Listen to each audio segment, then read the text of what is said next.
you just joined the board, or maybe you've been on it a while and finally looked under the hood. Either way, what you found isn't pretty. Deferred maintenance everywhere, finances in shambles, residents demanding action, and you're standing there wondering, where do I even begin?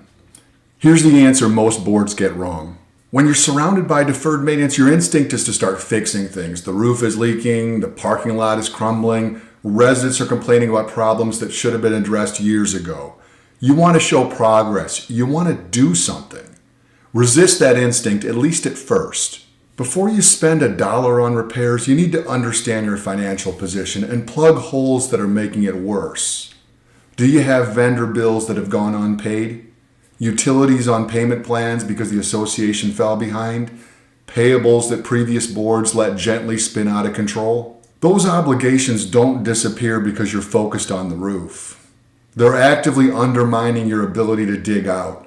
Every month you carry unpaid bills is a month you're losing credibility with vendors, accumulating late fees, and compounding the problem. Stabilization comes first. Get your cards on the table. Understand what you actually owe. Then start clearing it out, even if it means telling residents that visible repairs have to wait while you stop the financial bleeding.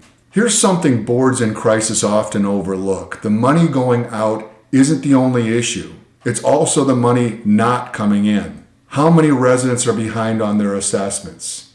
How many are on payment plans that aren't being followed? How many have the board been too lenient with?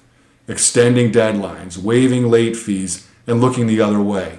Every dollar you're not collecting is a dollar you can't spend on repairs. And if your community has developed a culture of leniency where non-payment has no real consequences, you've got a receivables problem that's starving your budget from the inside.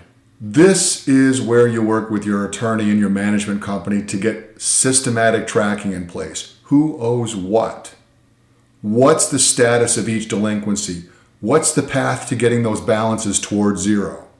You can't fund a turnaround with money you're not collecting. Once you've stabilized the finances, payables under control, receivables being actively managed, now you can start thinking about visible progress. But don't try to conquer Rome in a day. Look for quick wins. Things that are visible, cheap, and fast.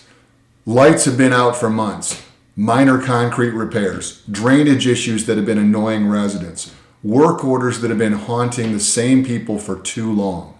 These aren't the big ticket items. They're the toe holds on the rock as you climb. They build momentum. They show residents that something is finally happening. They buy you credibility for the harder conversations that come later. The special assessments, the reserve contributions, the major projects that can't wait forever. Sequence matters. Quick wins before major projects. Financial stability before spending. Organization before action. What I've outlined today is a framework, not a checklist. Every community situation is different. The specific sequence, the priorities, the communication strategy with residents, all of that requires judgment based on your particular circumstances. Most boards that inherit a mess try to figure this out alone. They get the sequencing wrong. They spend money before stabilizing. They tackle big projects before building credibility. And they make expensive mistakes that set the turnaround back by years. If your board is staring at deferred maintenance and financial chaos, if you're wondering where to even begin, that's exactly the situation where experienced guidance makes the difference between a real turnaround and just rearranging the problems.